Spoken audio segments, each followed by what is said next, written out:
Bismillahi masyaallah la yasrifu su'a ilallah. Bismillahi masyaallah ma kana min ni'matin faminallah.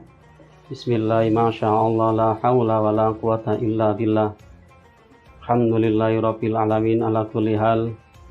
Allahumma shalli ala sayyidina Muhammadin tibbil qulubi wa dawaiha wa afiyatil abdani wa shifaiha wa nuril absari wa diyaha wa qutil arwahi wa hidayah wa ala alihi wa sahbihi wa sallim.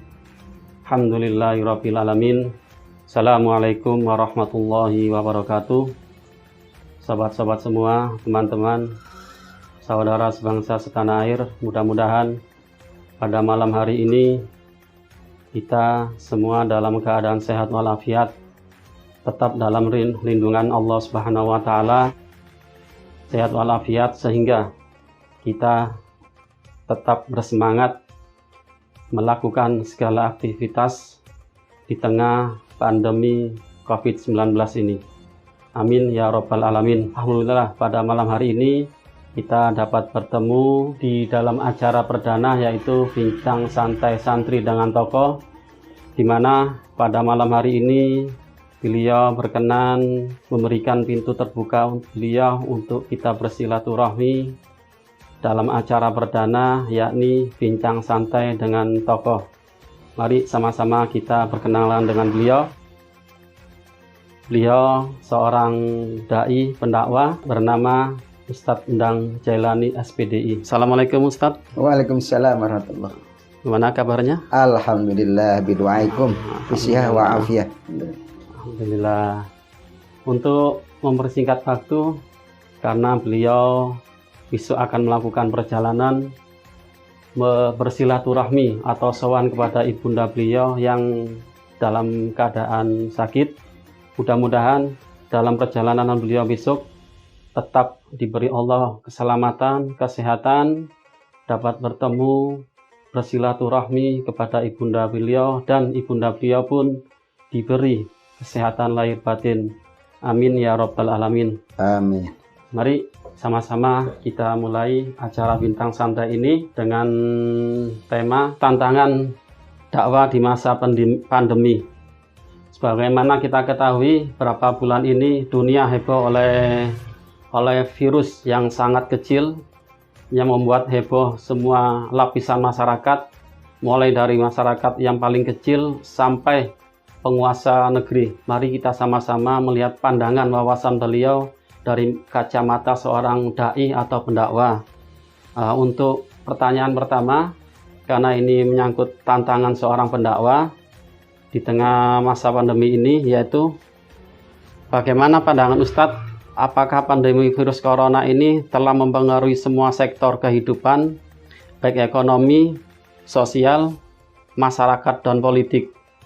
Banyak kegiatan-kegiatan yang dibatasi, termasuk syiar agama. Menurut pandangan Ustadz gimana ini ya? Ya. Baik, terima kasih atas waktunya. Assalamualaikum warahmatullahi wabarakatuh. Waalaikumsalam. Alhamdulillah alladzi amarona bittiba'atin nabi wa tiba'atil ulama wa hadana ala tariqati jam'iyyati nahdlatil ulama. Allahumma shalli wa sallim wa barik ala nabiyyina al-mustafa sayyidina Muhammadin sayyidi kulli muktafa wa ala alihi wa ashabihi ahli sidqi wal wafa, amma ba'd. Faqala Allah ta'ala fil Qur'anil azim, a'udzu billahi minasy syaithanir rajim, bismillahirrahmanirrahim. Ya ayyuhalladzina amanu athi'ullaha wa athi'ur rasula wa ulil amri minkum. Al-ayah. Wa qala Nabi sallallahu alaihi wasallam, alaikum bisunnati wa sunnatil khulafa'ir rasyidin al-mahdiyyin addu 'alaiha bin nawajid. Al-hadis. Wallahu ta'ala a'lam wa rasul bihaqiqatil murad. Bapak Andri Lesmana selaku Ketua NU Ranting Damai bersama tim, mobil khusus MC Ustadz Muhammad Abdus Salam rahimani wa rahimakumullah. Amin. Mudah-mudahan semua kita selalu dirahmati oleh Allah. Amin. Diberkahi oleh Allah dan juga dimuliakan oleh Allah. Amin. Kalau kita mengamati ujian wabah COVID-19 ini, sebagaimana tadi sudah disampaikan, bahwa berdampak ya, sangat Ya. berdampak dulu, sangat berdampak sekali terhadap kehidupan umat manusia di berbagai aspek ya. Bukan hanya ekonomi, sosial begitu kan, bahkan kepada aspek beribadah begitu kan ya. Iya. Nah, itu karena apa? Karena kalau saya amati COVID-19 ini bukan hanya istilahnya mafsadat yang bersifat hanya sekedar sangkaan, tapi ini adalah memang sudah nyata gitu kan, sudah nyata, banyak memakan korban. Jadi bukan lagi mauhumah ya, kalau dalam istilah bahasa agama itu hanyalah sangkaan, tapi ini sudah muhaqqaqah, nyata ya. Sehingga juga kita harus mengantisipasi atau menghindari COVID itu dengan langkah-langkah yang nyata juga gitu kan ya. Nah, dari aspek agama ya, ada sebuah kaidah mengatakan bahwa al hukmu yataghayyaru bitaghayyur azminah wal amkinah. Hukum juga terkadang berubah sesuai dengan situasi dan kondisi gitu kan ya. Fleksibel Ustaz ya. Nah, iya, jadi hukum itu kan istilahnya itu tidak ketika kita memahami dari satu sudut pandang kemudian menutup sudut pandang yang lain. Nah, tidak begitu gitu ya. Jadi hukum itu juga mengikuti situasi dan kondisi. Dinamis lah. Nah, dinamis gitu kan. Ya. Satu contoh misalnya begini ya. Ketika kita tidak dalam perjalanan, sholat duhur katakanlah, itu kan tidak boleh kita mengurangi, apalagi menambah begitu kan ya. Nah, jadi harus 4 ya. Tapi ketika kita dalam perjalanan kan berubah. Itu yang namanya rukhsah atau dispensasi ya. Nah, definisinya taghayyurul hukmu minas su'ubah ila suhulah. Ya, jadi berubahnya hukum dari sulit menjadi mudah karena ma ja'alallahu 'alaikum fiddin min haraj. Allah tidak menjadikan agama itu di dalam kesulitan, tidak membebani. Jadi Allah itu Maha tahu. Maka sebetulnya para ulama mengatakan ketika kita dalam perjalanan lebih utama menjama dan mengqashar daripada mentam. Karena itu menerima sedekah dari Allah. Jadi Allah itu luar biasa gitu kan, memahami kondisi umatnya. Maka hukum pun ketika kita mungkin sulit dalam keadaan di dalam perjalanan, bisa jadi lelah, loyo gitu kan ya. Atau kalau di bis umum juga mungkin kita kondisinya, juga mungkin susah untuk banyak mungkin hal-hal yang juga di situ menjadi bahan pertimbangan sehingga hukum pun berubah. Nah, di masa pandemi ini juga dari beberapa kegiatan-kegiatan tentu bukan berarti kita meniadakan syiar, bukan begitu kan ya. Bisa jadi juga sekarang kan dunia digital atau era informasi, era globalisasi begitu kan ya, yang mana juga kita bukan lagi berada di satu zaman yang kalau tidak hadir di majelis misalnya atau di masjid, kemudian kita tidak bisa mendengarkan kajian-kajian majelis taklim. Sekarang kan yang istilahnya itu berbasis online begitu kan ya. Nah, silaturahim virtual itu kan itu juga bagian kemudahan juga dari Allah Subhanahu wa taala. Mungkin syiarnya melalui begitu. Ya meskipun juga mungkin sedikit berkurang dengan adanya pandemi, dengan adanya wabah ini begitu kan ya. Tetapi bukan berarti secara total meniadakan. Cuman berarti ya ada sedikit kita bersabarlah, tidak secara bebas begitu kan. Misalnya dalam berjamaah gitu kan ya. Dalam berjamaah itu kan biasanya kita merapatkan barisan ya. Sementara seperti ini tadi ya, di tempat masjid yang terjadi takmirnya ya. Sementara ini kita untuk menjaga jarak atau social distancing gitu kan. Dan ini juga tujuannya tentu untuk kemaslahatan bersama. Dan untuk Ustaz, untuk social distancing di tempat ibadah itu apakah ada fatwa ulama untuk memperbolehkannya? Ya, itu kalau di dalam kitab-kitab klasik begitu kan ya. Kitab-kitab klasik, kalau kita misalnya mengkajinya dari satu sudut pandang saja, tidak mengkompromikan begitu kan ya, dengan keadaan tadi begitu kan ya. Nah, memang kita dianjurkan itu untuk merapatkan barisan begitu kan ya. Nah, tetapi dengan adanya begini kemudian timbullah fatwa ya, kalau ijtihad mungkin itu kan harus kelasnya mujtahid begitu kan ya. Fatwa itu maksudnya bukan fatwa untuk merenggangkan barisan, bukan. Tetapi lebih kepada mengikuti anjuran pemerintah medis. Nah, lebih kepada itunya begitu kan ya. Gitu ya. Jadi sementara menurut para ahli khususnya medis ya di bidangnya, kita kan diperintahkan untuk mengikuti orang-orang yang bidangnya ahla zikri ya. Nah, jadi halal ilmunya di sini berarti ilmu kedokteran nih. Nah, itu bisa menjadi penyebab bahwa ini adalah penyebab tertularnya gitu kan ya. Nah, sehingga berimbas kepada kegiatan ibadah juga yang seharusnya merapatkan barisan untuk sementara karena adanya himbauan social distancing ini, kemudian kita merenggangkan barisan itu. Toh hukumnya itu merapatkan barisan itu kan sunnah.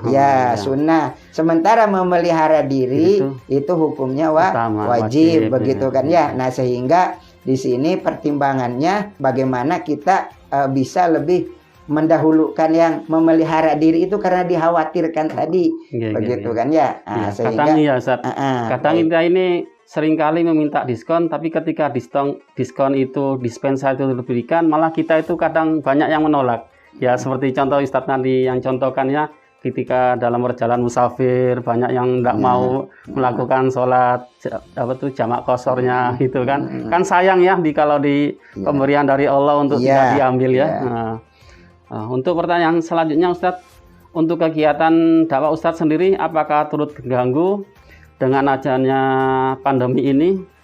Oh iya, kalau untuk kegiatan dakwah sudah jelas begitu kan ya, karena adanya himbauan dari pemerintah untuk social distancing, kemudian menghindari kerumunan-kerumunan, sehingga memang di tiap masjid ataupun kegiatan mulai Isra Mi'raj ya, kegiatan Isra Mi'raj ya, itu banyak yang terpending, termasuk kegiatan Ramadan.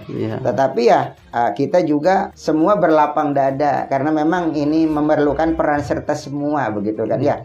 Jadi niat baik juga harus dibarengi dengan caranya yang baik gitu kan ya, sehingga hasilnya menjadi baik. Tidak karena kita niatnya pengajian kemudian melanggar salah satu aturan, kemudian juga akan mengakibatkan hasilnya juga yang tidak baik.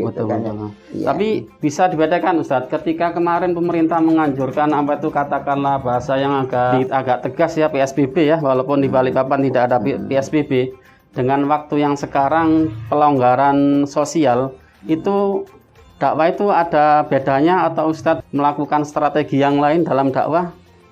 Ya, kalau untuk untuk tatap muka langsung ya sudah mulai juga kita bangkit atau mulai kita juga jalan dari majelis taklim ke majelis taklim, cuma ya mungkin tidak sampai 50% gitu ya. Ya, cuman kita ya tetap ikhtiar kita, kasab kita begitu kan ya. Sesuai protokol kesehatan tetap kita jalankan. Artinya memakai masker gitu kan.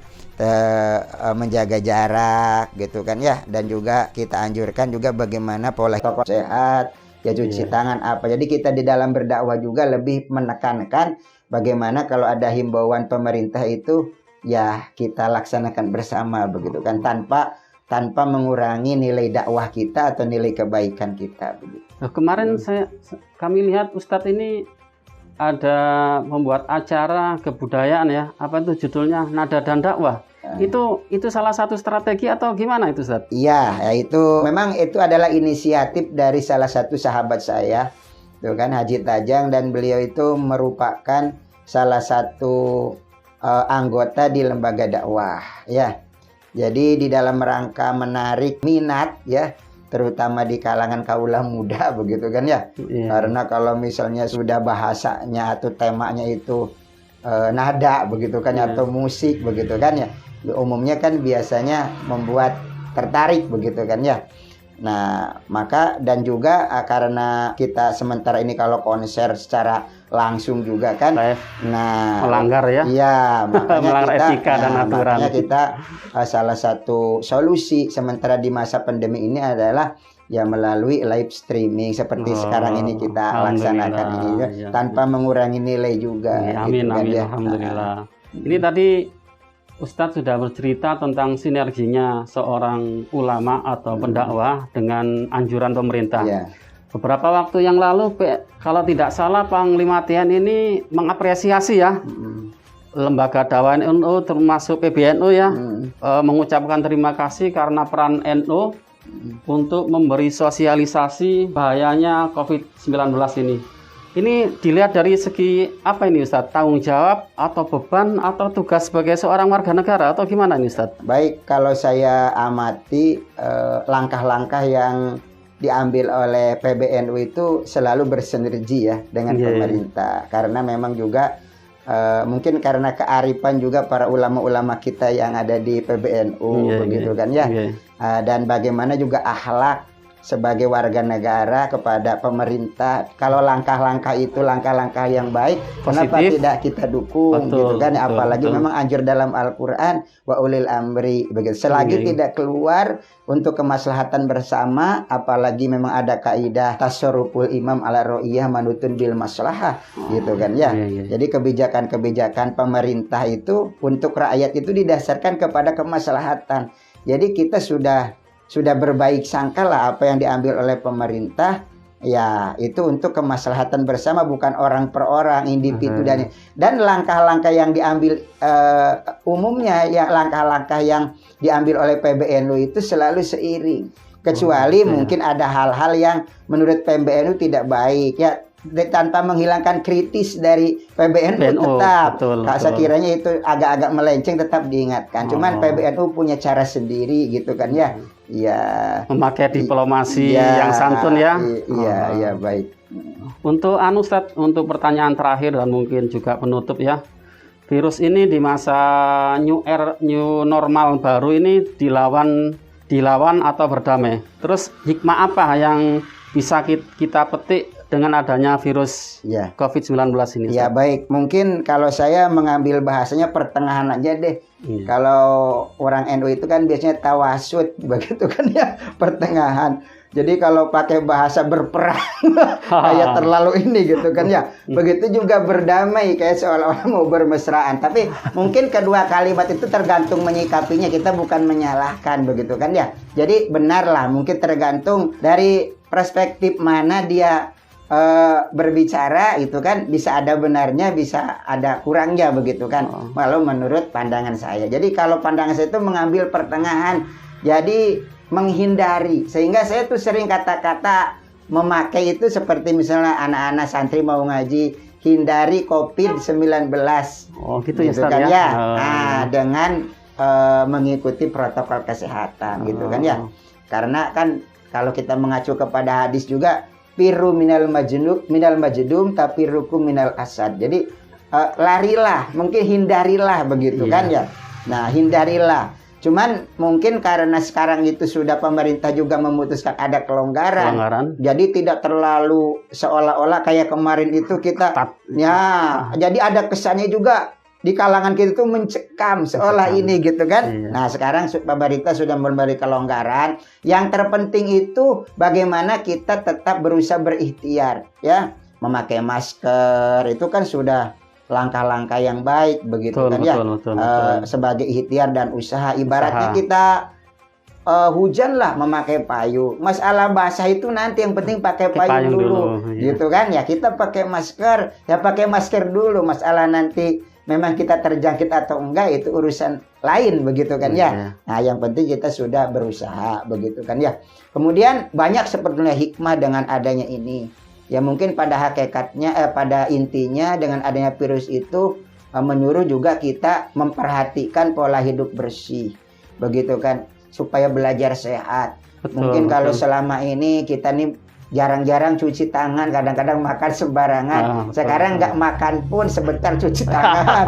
Ya, padahal Islam mengajarkan paling tidak 5 kali kembali sholat, begitu kan ya. Belum yang lainnya, begitu kan ya. Itu mungkin dari aspek toharo, kebersihan, kesucian. Begitu juga pakai masker kan banyak manfaatnya. Apalagi kita di jalanan banyak debu, begitu kan ya. Ya tentu dari aspek kesehatan si virus ini juga mengajarkan, ayo hidup sehat, begitu kan ya. Betul. Nah, karena virus ya, juga ada pepatah kan, ya. wikoyatusiha aula minal ilaj. Menjaga kesehatan itu lebih utama daripada mengobati. Jadi sebelum terkena, ayo kita jaga kesehatan. Begitu kan ya.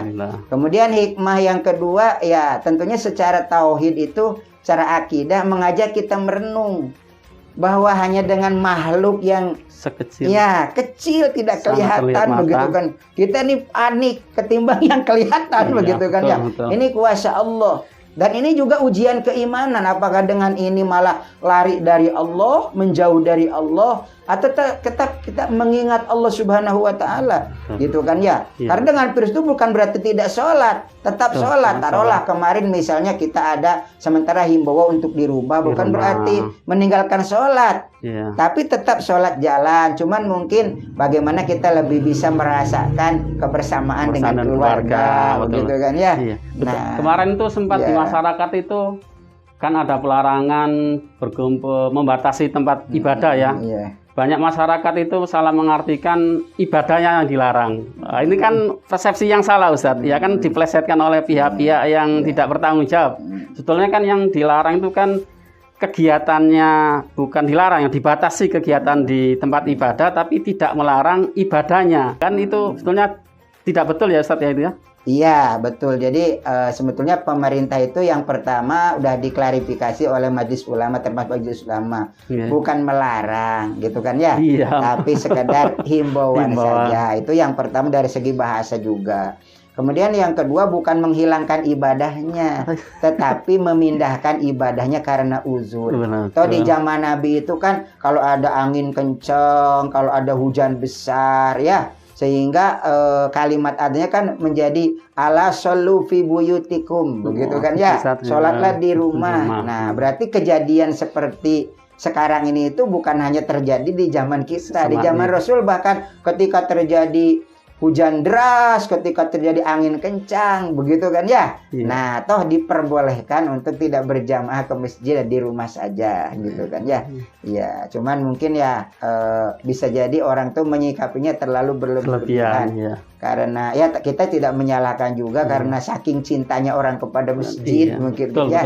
Saking cintanya orang kepada masjid, dan alhamdulillah sekarang sudah juga diberikan keleluasaan lagi, tetapi mungkin yang perlu diperhatikan di masa pandemi ini adalah protokol kesehatan, begitu kan, sebagai bentuk ikhtiar kita. Ikhtiar lahiriah, ikhtiar batinnya itu harus selalu seiring sejalan, senada seiram. Itulah akidah Ahlussunnah wal Jamaah, begitu kan. Alhamdulillahirabbil alamin. Demikian tadi pandangan beliau, wawasan beliau tentang wabah yang sekarang kita alami bersama ini, bukan hanya di Balikpapan, Indonesia, tapi bahkan seluruh dunia. Mudah-mudahan dengan nasihat beliau, wawasan beliau, kita bisa bijak menyikapi pandemi ini agar kita diselamatkan dengan cara-cara syariat yang telah ditentukan melalui ahlinya, baik itu dokter yang telah memberi saran maupun ulama dari segi tata cara kita beribadah, pemerintah sebagai penyampai keputusan atau saran dari dua ahlinya, dokter juga ulama. Demikian tadi bincang santai santri dengan tokoh, di mana acara ini didukung penuh oleh Nahdlatul Ulama Ranting Kelurahan Damai, Kecamatan Balikpapan Kota. Untuk narasumber yaitu Ustadz Endang Jailani SPDI, kami ucapkan terima kasih. Semoga beliau dalam keadaan sehat, selalu sehat walafiat, tetap sabar istiqomah membimbing kita untuk menapaki jalan berliku ini. Dari kami, wallahu muwaffiq ila aqwamit thoriq. Assalamualaikum warahmatullahi wabarakatuh. Amin. Bismillahirrahmanirrahim. Alhamdulillahirabbil alamin. Wassalatu wassalamu ala asyrafil anbiya'i wal mursalin.